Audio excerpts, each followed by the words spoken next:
नमः। श्री गणेशाय नमः। श्री सरस्वत्यै नमः। हरि ओम।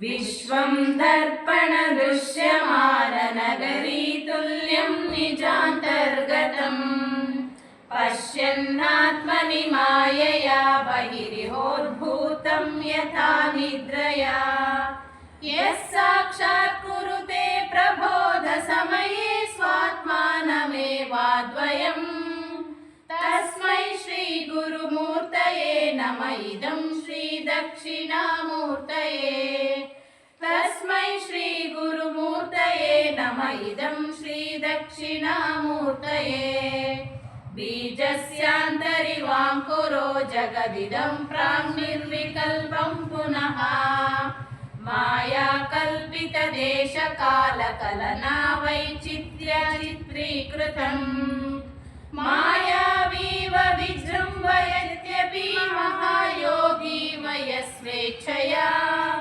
तस्मै श्रीगुरुमूर्तये नमः। इदं श्रीदक्षिणामूर्तये तस्मै श्रीगुरुमूर्तये नमः। इदं श्रीदक्षिणामूर्तये यस्यैव स्फुरणं सदात्मकमसत्कल्पार्थकं भासते साक्षात् तत्त्वमसीति वेदवचसा यो बोधयत्याश्रितान् यत् साक्षात्करणात् भवेन्न पुनरावृत्तिर्भवान् भोनिधौ तस्मै श्रीगुरुमूर्तये नमः। इदं श्रीदक्षिणामूर्तये तस्मै श्रीगुरुमूर्तये नमः। इदं श्रीदक्षिणामूर्तये नानाचित्रकठोदरस्थितमहाद्वीपप्रभाभास्वरम् ज्ञानं यस्य तु चक्षुरादिकरणाद्वारा बहिस्पन्दते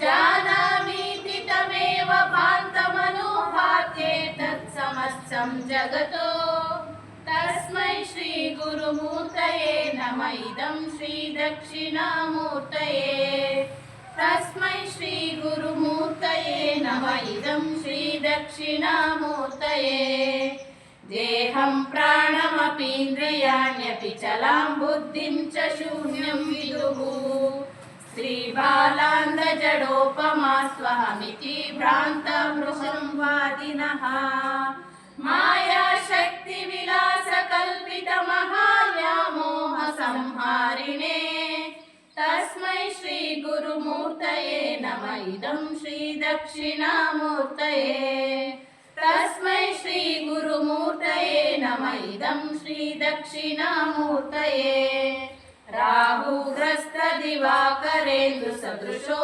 मायासमाच्छादनात् सन्मात्रकरणोपसंहरणतो यो भूत्सुष्टपुमान् प्रागस्वाप्समिति प्रबोधसमये यः प्रत्यभिर्नायते तस्मै श्रीगुरुमूर्तये नमः। इदं श्रीदक्षिणामूर्तये श्रीगुरुमूर्तये नमः। इदं श्रीदक्षिणामूर्तये बाल्यादिष्वपि जाग्रदादिषु तथा सर्वस्वस्थास्वपि व्यावृत्तास्वनुवर्तमानमहामित्यन्तःस्फुरतं सदा स्वात्मानं प्रकटीकरोति भजतां यो मुद्रया भद्रया तस्मै श्रीगुरुमूर्तये नमः। इदं श्रीदक्षिणामूर्तये तस्मै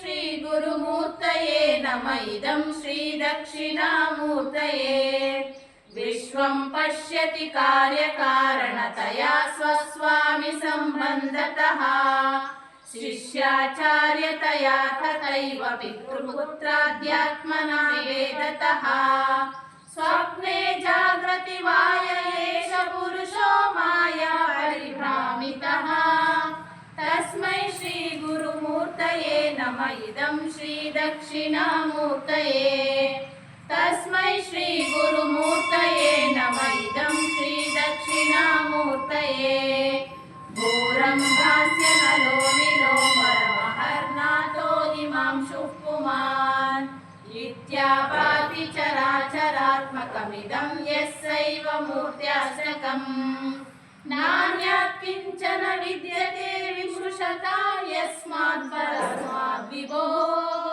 तस्मै श्री गुरुमूर्तये नमः इदं श्री दक्षिणामूर्तये तस्मै श्री गुरुमूर्तये नमः इदं श्री दक्षिणामूर्तये सर्वात्मा स्वमिति स्फुटीकृतमिदं यस्मादृशमितवरे तेनास्य श्रवणात् तदर्थमनमध्यानाच्च संकीर्तनात् सर्वात्मविभूतिसहितं स्यादीश्वरत्वं स्वतः सिद्धेत् तत्पुनरष्टदा परिणतं चैश्वर्यमव्याहतम् सिद्धेत् तत्पुनरष्टदा परिणतं चैश्वर्यमव्याहतम्